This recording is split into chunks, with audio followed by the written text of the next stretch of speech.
Assalamualaikum, permisi Ibu. Waalaikumsalam.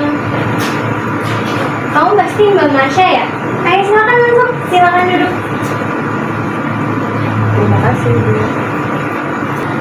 Nggak usah sungkan ya, di sini kita santai aja ngobrolnya. Di sini ada bantal, kamu boleh kok pakai bantal itu. Baik Ibu, terima kasih juga sudah ingin meluangkan waktunya untuk saya. Iya, sama-sama. Justru saya yang senang kamu mau datang ke sini hari ini. Kamu mau datang konseling, itu sudah hal yang sangat luar biasa. Nah, sebelum kita mulai, kita perkenalan dulu kali ya. Nama saya Najwa, kamu bisa panggil saya Bu Najwa atau Ibu Najwa. Nah, kamu sendiri lebih nyaman dipanggil apa? Kalau saya panggil aja Marsha, karena saya seringnya dipanggil Marsha. Oke, Marsha. Jadi sebelum kita mulai, saya ingin menjelaskan beberapa hal dulu nih supaya Marsha merasa nyaman dan tahu apa yang mau kita lakukan hari ini. Boleh ya? Boleh Ibu. Nah, jadi pertemuan kita hari ini itu akan berlangsung sekitar 40 menit. Nah, di sini kita akan ngobrol-ngobrol, kita akan sharing. Dan saya ingin Marsha itu tahu kalau misalkan obrolan kita hari ini di ruangan ini itu bersifat rahasia. Jadi saya tidak akan menyebarkan obrolan kita hari ini ke siapapun gitu. Jadi obrolan kita hanya di sini saja. Kecuali kalau misalkan nanti ada yang mengancam kondisinya tuh sudah mengancam keselamatannya Marsha gitu. Apa Marsha mengerti? Ya Ibu. Bagus. Dan ada satu hal lagi ya. Saya di sini tidak menghakimi. Di sini tidak ada yang menghakimi Marsha. Saya di sini bukan untuk menilai Marsha ini benar atau salah, tapi untuk menemani dan membantu Marsha mencari jalan keluar yang terbaik. Jadi kita sama-sama nih cari solusinya. Di sini Marsha bebas bercerita apapun, senyamannya Marsha. Kalau misalkan nanti ada sesuatu atau kondisi atau pertanyaan yang Marsha belum siap jawab, nggak apa-apa kok bilang belum siap gitu. Apa ada yang ditanyakan lagi? Sepertinya sih nggak ada ya. Saya udah cukup untuk. Oke, kalau gitu bagaimana nih kabar Marsha hari ini? Gimana perasaan Marsha datang ke sini? Jujur sih agak deg-degan ya Ibu, soalnya saya belum pernah ke konselor sebelumnya. Tapi udah lama ini saya ngerasa emang lagi di posisi butuh cerita sama orang lain. Jadi saya akhirnya datang ke sini. Oke, deg-degan itu wajar sekali ya, sangat wajar kok. Tapi saya senang Marsha sudah berani untuk kesini, berani mengambil keputusan untuk datang konseling hari ini. Itu sudah langkah yang sangat luar biasa, karena beberapa orang itu ada yang belum berani untuk datang ke konseling. Nah, Marsha, sekarang bisa kamu ceritakan apa yang membuat kamu tuh akhirnya memutuskan untuk datang ke sini? Saya itu udah cukup lama ngerasa tertekan. Masalahnya tuh ya seputar skripsi sih Ibu. Udah lama, saya udah semester 6. Tapi tuh saya rasanya kayak nggak bisa maju-maju. Setiap mau ngerjain saya tuh malah kabur dari tugas itu. Kabur tuh kayak saya rasa skripsi itu berat, jadi saya lebih memilih kegiatan lain kayak main atau nongkrong. Misal abis itu stres terus kabur lagi. Jadi siklusnya tuh gitu-gitu aja. Lingkungannya tuh rasanya kayak nggak sehat banget gitu. Oke, saya paham. Jadi tuh emang rasanya tuh seperti kamu ini terjebak di dalam putaran, di dalam lingkaran yang sama, yang melelahkan, yang nggak sehat. Ya benar kayak kata kamu tadi. Dan rasanya itu melelahkan ya. Iya, ibu rasanya tuh lelah banget. Terus tapi saya juga bingung harus mulainya tuh dari mana. Tidak apa-apa ya, jadi senyamannya kamu saja mau mulainya dari mana. Tapi ibu berterima kasih kamu sudah berani bercerita. Kamu tuh, saya ingin tahu kalau kamu tuh tidak sendirian di sini. Saya di sini siap untuk menemani kamu, untuk mendengarkan kamu hari ini gitu. Jadi kita cari bersama-sama nih langkah apa yang bisa kita lakukan untuk mengatasi skripsi kamu. Apa kamu sudah siap? Siap. Nah, baik. Sekarang saya ingin bicara lebih dalam nih. Saya ingin memahami dulu apa yang sebetulnya Marsha inginkan. Kalau kita bicara kehidupan ideal, kalau Marsha sendiri yang membayangkan kehidupan ideal, seperti apa sih kehidupan perkuliahan yang Marsha itu harapkan? Kalau saya mau bisa lulus tepat waktu, terus juga idealnya sih semester ini saya bisa sidang. Terus saya juga mau ngerjain skripsi dengan lancar, nggak keganggu oleh rasa takut terus juga nggak males terus. Dan saya juga mau orang tua saya itu bangga sama saya. Oke, jadi tadi lulus tepat waktu, skripsi berjalan lancar, juga orang tua merasa bangga. Nah, itu tuh tujuan yang sangat berarti. Tadi Marsha sendiri menyebutkan tidak terganggu rasa takut. Nah, itu rasa takut apa yang Marsha maksud? Saya takut salah sih Bu, takut ditolak sama dosen pembimbing, terus takut kayak dianggap gak mampu. Bahkan kadang saya takut membuka laptop karena saya tahu begitu saya buka laptop saya harus berhadapan sama skripsi saya, dan itu saya selalu nggak tahu mau mulai ngerjainnya itu dari mana. Oke, jadi rasa takut itu yang kemudian membuat Marsha ini menghindari mengerjakan skripsi gitu. Iya Ibu. Padahal semakin saya hindari tuh saya semakin merasa bersalah ke diri saya sendiri atau apa, dan semakin saya merasa bersalah tuh semakin saya nggak mau membuka laptop ini. Oke, Marsha, saya boleh tanya ya,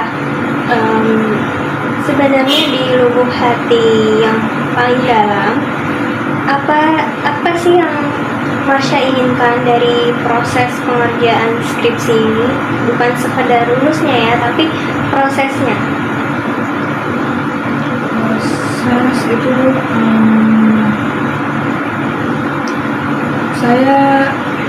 saya ingin merasa mampu sih. Jadi saya mau membuktiin ke diri saya sendiri kalau saya tuh bisa, saya pasti bisa. Bukan cuma buktiin ke orang tua, dosen, ataupun mungkin ke teman, tapi ke diri saya sendiri buktiin. Oke, itu sangat penting ya Marsha. Marsha ingin membuktikan kepada diri sendiri kalau Marsha itu tuh mampu. Itu tuh kebutuhan yang sangat manusiawi, kebutuhan untuk merasa berdaya dan kompeten. Sekarang nih, boleh kita lihat bersama apa yang selama ini betul-betul Marsha lakukan terkait skripsi? Boleh. Nah, Marsha, sekarang saya ingin tahu nih, bagaimana keseharian Marsha itu,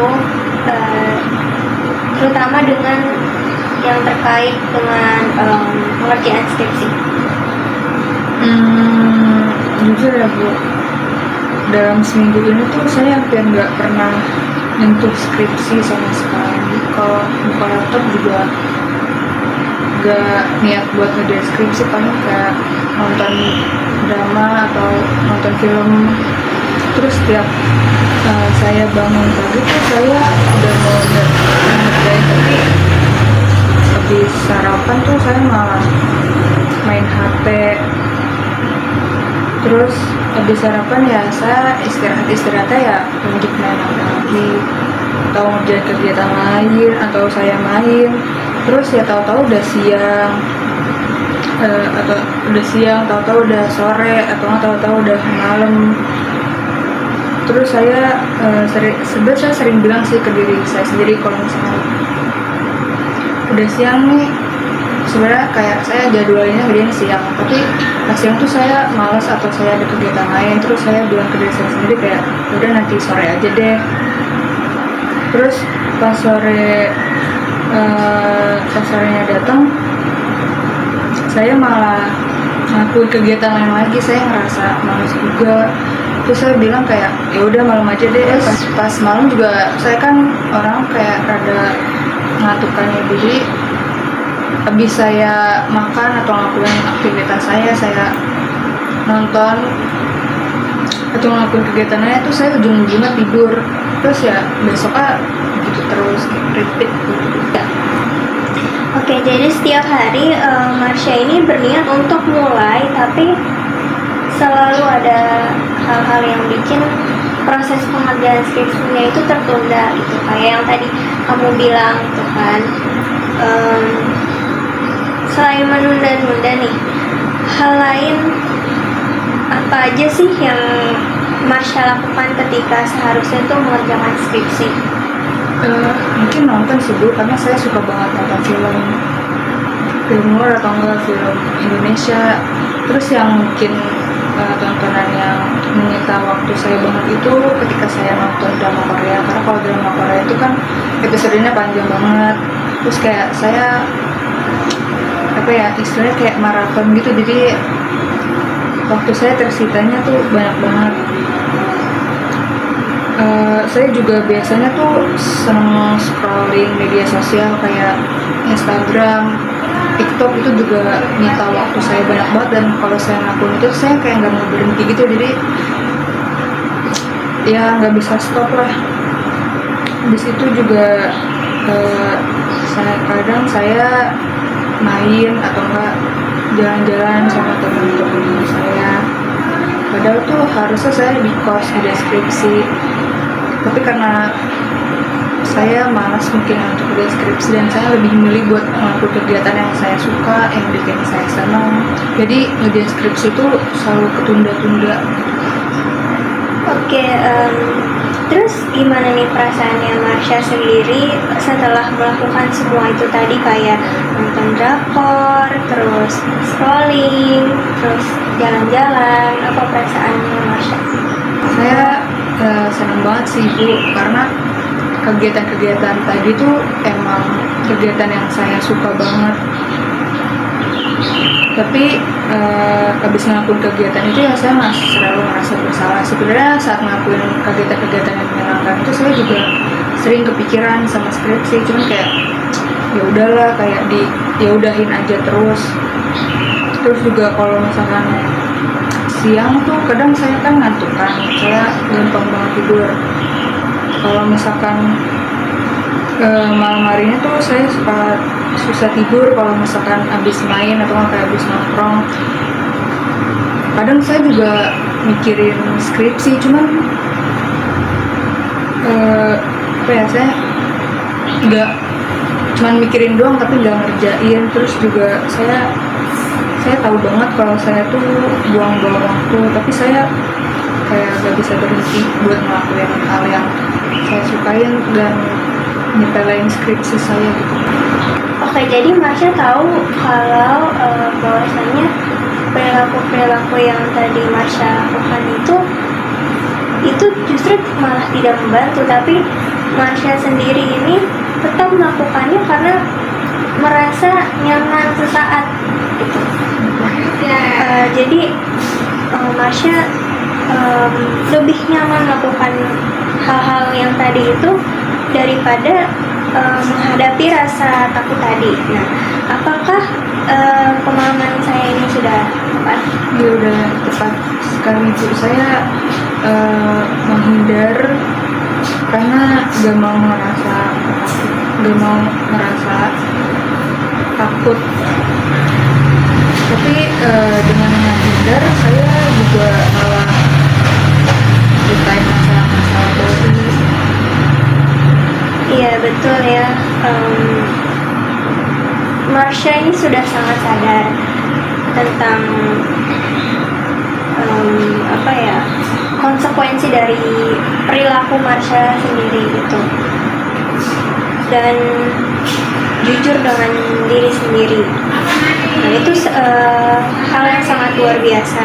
Nah sekarang ada hal penting yang ingin saya tanyakan. Selain menghindari, apakah ada hal-hal yang kecil yang sudah Marsha lakukan, meskipun kecil gitu, yang berkaitan dengan proses pengerjaan skripsi tadi?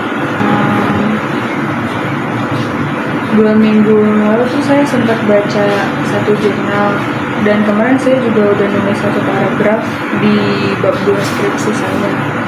Meskipun langsung saya hapus lagi karena saya ngerasa itu tuh kurang bagus gitu, kurang masuk sama diri saya. Terus ya saya ngerasa jelek, perusahaan tuh nggak pede. Jadi saya hapus, habis itu saya nggak lanjutin lagi gitu. Nah, Marsha membaca jurnal dan menulis jurnal itu bukan hal yang kecil loh. Itu hal yang sangat luar biasa dan nyata gitu. Terus kenapa Marsha hapus paragraf itu? Ya tadi sibuk karena saya ngerasa tuh nggak bagus ya. Kayak kalimat tuh aneh, pokoknya saya nggak pede lah, kalimatnya jelek, aneh. Terus juga kalimatnya tuh kayak nggak akademis. Terus saya takut dosen pembimbing saya tuh nggak suka. Kayak saya mikirnya tuh udah berkepanjangan gitu, padahal ya sebenarnya cuma paragraf satu paragraf. Jadi standar Marsha ini sangat tinggi ya untuk diri sendiri, sampai-sampai hasil kerja Marsha sendiri ini sudah dihapus oleh Marsha sebelum sempat dinilai. Ya sih Bu, saya musuh terbesar, menurut saya musuh terbesar saya itu ya diri saya sendiri. Nah tadi Marsha kan bilang sesuatu yang sangat penting, saya musuh terbesar diri saya sendiri. Nah sekarang saya ingin mengajak Marsha untuk jujur menilai diri sendiri. Menurut Marsha sendiri nih, apa perilaku yang selama ini Marsha lakukan, seperti menunda-nunda, menghindar, menghapus pekerjaan sendiri, apakah semua itu tuh membantu Marsha mendapatkan apa yang Marsha inginkan? Enggak sih Bu, enggak sama sekali. Tidak membantu ya. Dan apakah perilaku itu mendekatkan Marsha pada tujuan yang tadi Marsha sebutkan, seperti lulus tepat waktu, membuat orang tua bangga, dan membuktikan kepada diri sendiri bahwa Marsha itu mampu? Malah saya merasa semakin jauhin saya dari tujuan saya sendiri. Oke. Dan kesadaran itu penting sekali. Sekarang saya mau tanya nih satu pertanyaan yang mungkin terasa berat, tapi saya minta Marsha menjawab dengan jujur ya. Siapa yang sebenarnya memegang kendali atas pilihan yang Marsha buat setiap harinya? Saya sendiri, bukan, ini kan memang jalan hidup saya, jadi saya yang memegang kendali. di diri saya sendiri. Betul, Marsha sendiri. Ini bukan untuk menyalahkan Marsha ya. Justru ini adalah kabar baik. Karena kalau Marsha yang memegang kendali atas pilihan Marsha, itu berarti Marsha juga punya kuasa untuk mengubahnya. Gitu. Tidak ada orang lain yang bisa melakukan itu untuk Marsha sendiri. Bagaimana perasaan Marsha mendengar itu? Terasa berat sih Bu, tapi juga ada sedikit rasa lega, seperti ada bagian dari diri saya yang bilang berarti saya masih bisa ini, masih bisa betulin semuanya. Tepat sekali. Dan itu yang akan kita lakukan bersama sekarang. Nah, Marsha, kalau misalkan Marsha melihat diri Marsha 1 tahun yang akan datang, 1 tahun ke depan dengan terus melanjutkan pola yang Marsha sebutkan tadi, yang menunda, menghindar, seperti apa Marsha membayangkan kondisi Marsha? Sebenarnya saya nggak mau membayangnya sih Bu. Mungkin saya masih belum sidang, terus orang tua saya juga kecewa sama saya, dan saya kayaknya makin gak percaya diri sama diri saya sendiri. Dan kalau Marsha memilih untuk mengubah pola itu, mulai dari sekarang pelan-pelan, 1 langkah demi 1 langkah, seperti apa 1 tahun ke depan itu? Tahun ke depan mungkin saya semoga sih udah wisuda, terus orang tua saya datang ke wisuda saya, terus orang tua saya bangga sama saya. Terus saya juga pengen banget, saya ngerasa bangga ke diri saya sendiri karena udah sampai di tahap itu, di tahap saya wisuda, udah sidang, udah skripsian segala macam, kayak tinggal lanjut ke jenjang berikutnya, dunia kerja gitu sih. Gambaran itu sudah sangat indah sekali ya. Dan itu sangat mungkin loh terjadi.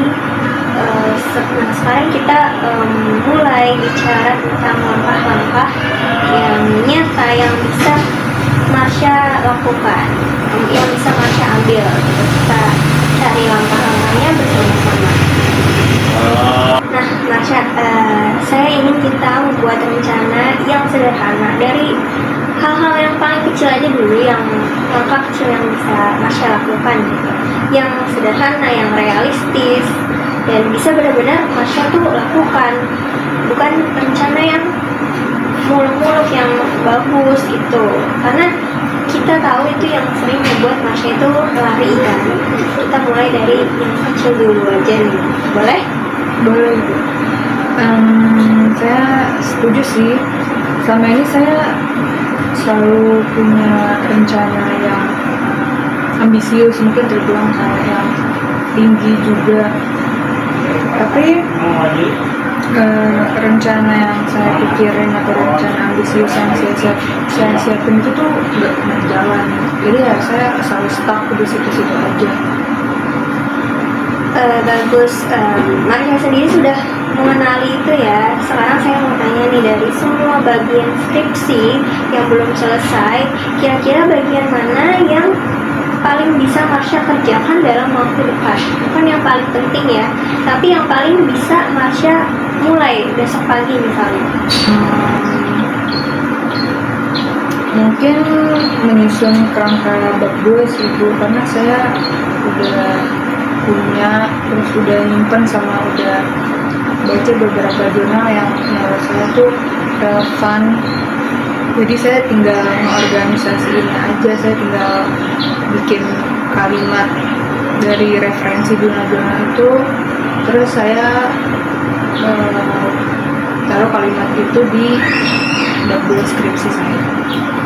Oke, bagus ya, mengorganisasikan jurnal untuk kerangka bab 2 itu rencana yang bagus. Sekarang berapa lama nih kira-kira Marsha bisa mengerjakan itu dalam 1 hari? Jangan bilang seharian penuh ya, karena itu yang sering tidak terlaksana. Ya sih Bu, saya tahu mungkin 30 menit sampai 1 jam dalam sehari. Mungkin itu bisa kerjanya langsung 30 menit atau 1 jam, atau enggak saya jeda dulu sampai dia nanti. Aku sih kayaknya lebih efektif kerja langsung sih 30 menit, jadi nggak ke distract sama kegiatan lain. Nah, 1 jam sudah sangat cukup ya. Sekarang jam berapa biasanya Marsha paling produktif dalam sehari? Mungkin saya ngerasa pagi ya, setelah subuh sampai sekitar jam 8. Terus setelah itu saya biasanya mulai kena godaan untuk main handphone, lihat media sosial, scroll TikTok, scroll Instagram, nonton film mungkin. Nah, jadi kita sudah dapat informasi penting nih. Marsha produktif pagi hari itu setelah subuh kan, sampai jam 8.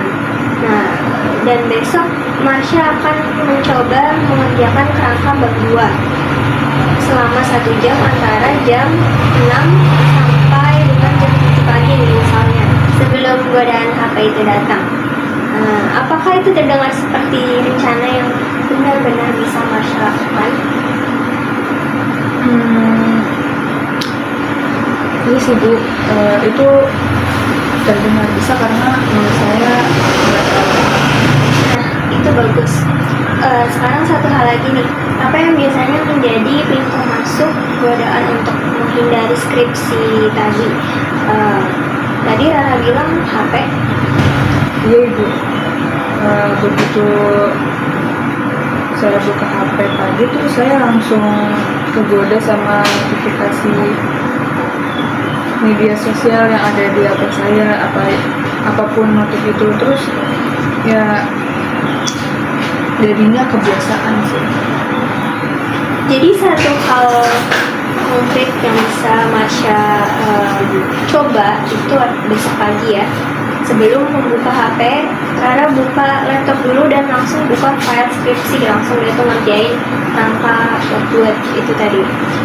HP-nya diletakkan dulu jauh-jauh, jangan deket-deket, jauh-jauh di tempat yang jauh dari jangkauan Marsha, dan sebisa mungkin di silent gitu.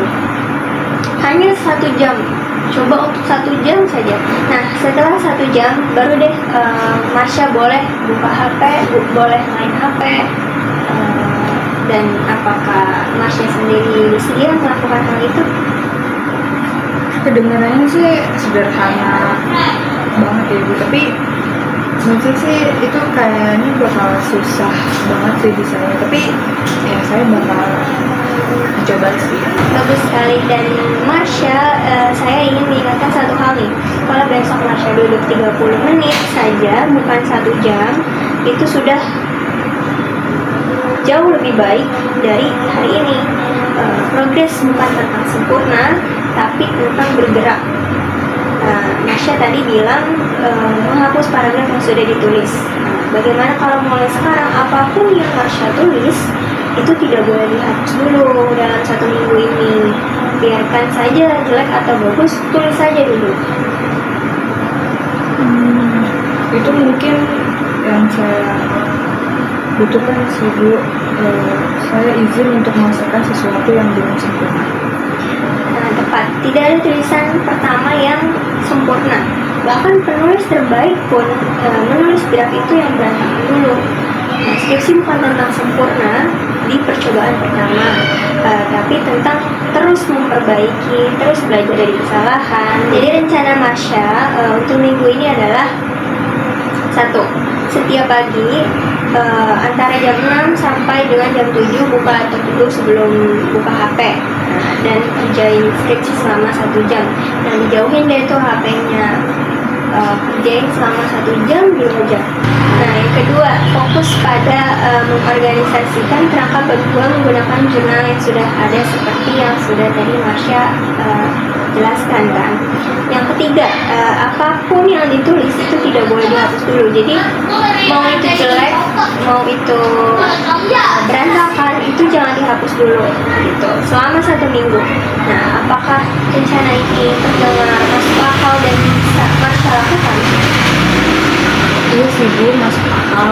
Dan saya juga rasa untuk pertama kalinya dalam berbulan-bulan saya punya bayangan yang jelas tentang apa yang harus saya lakukan besok pagi. Itu luar biasa ya Marsha. Sekarang ada satu pertanyaan terakhir untuk bagian ini. Kalau tiba-tiba misalkan muncul rasa takut lagi, takut salah, takut ditolak dosen, apa yang akan Marsha katakan kepada diri sendiri saat itu terjadi? Mungkin kata-kata kayak tulis aja dulu, ini cuman draft, kan belum harus sempurna. Dan mungkin saya akan ingat percakapan kita hari ini bahwa saya yang memegang kendali atas semua. Iya, betul ya. Simpan kata-kata itu baik-baik di dalam diri Marsha. Itu kalimat yang sangat kuat. Tulis saja, ini hanya draft. Saya yang memegang kendali. Nah, Marsha, kita sudah berbicara banyak hal cukup panjang dalam hari ini.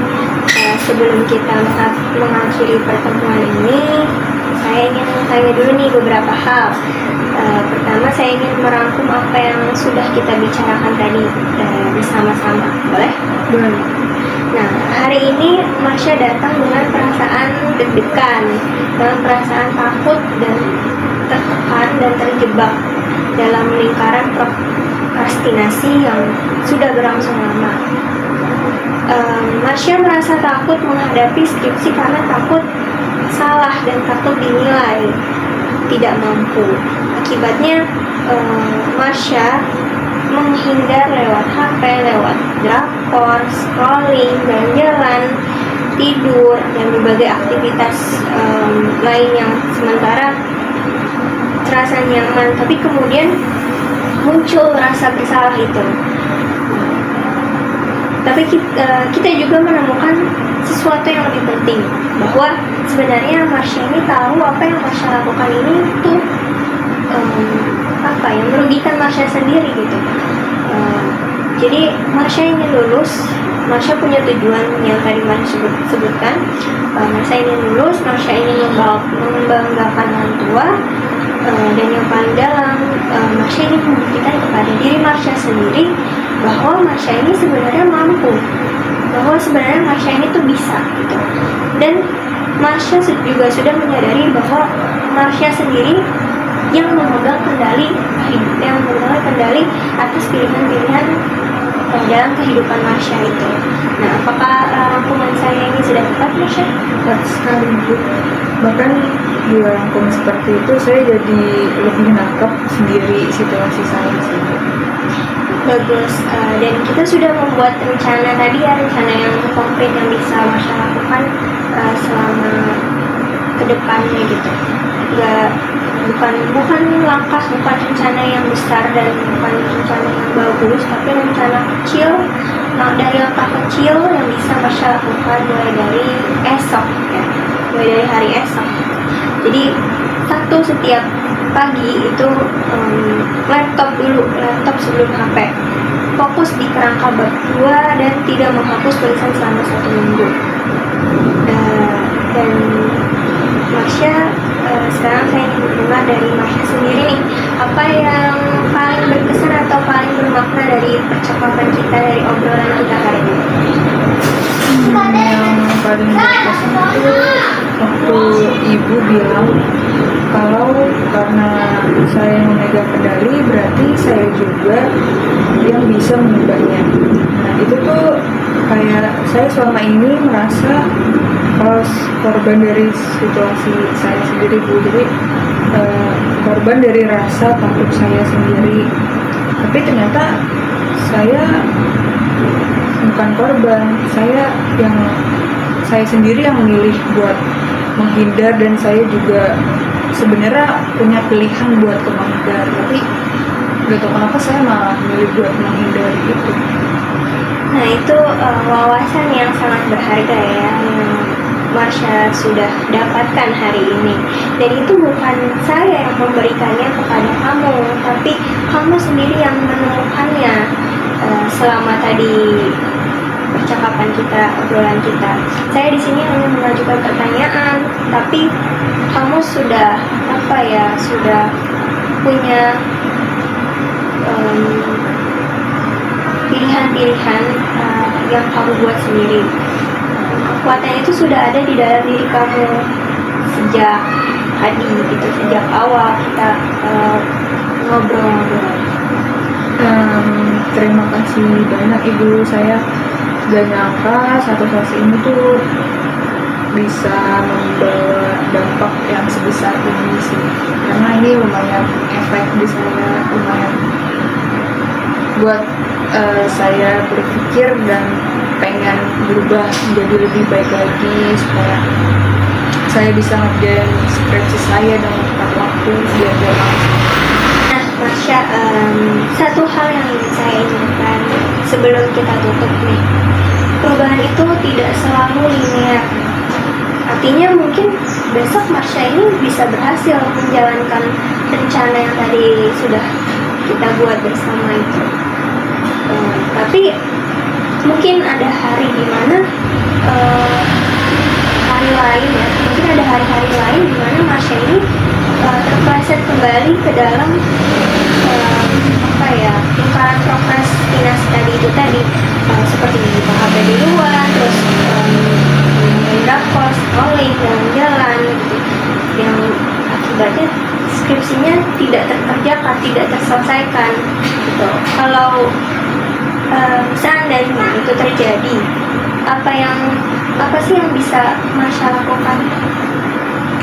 Mungkin saya bakal coba gak langsung nyerah, terus saya juga bakal biar saya sendiri gagal lagi. Mungkin saya bakal coba ingat lagi percakapan ini dan tanya ke diri saya sendiri apa yang bisa saya lakukan sekarang buat bikin semuanya lebih baik lagi. Mungkin itu sih.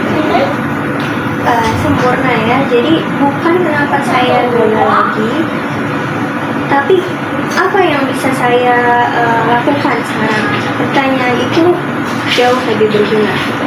Marsha, saya juga di sini ingin menyampaikan bahwa kalau di tengah jalan Marsha merasa kewalahan lagi atau rencana ini terasa berat, Marsha boleh kembali lagi ke sini.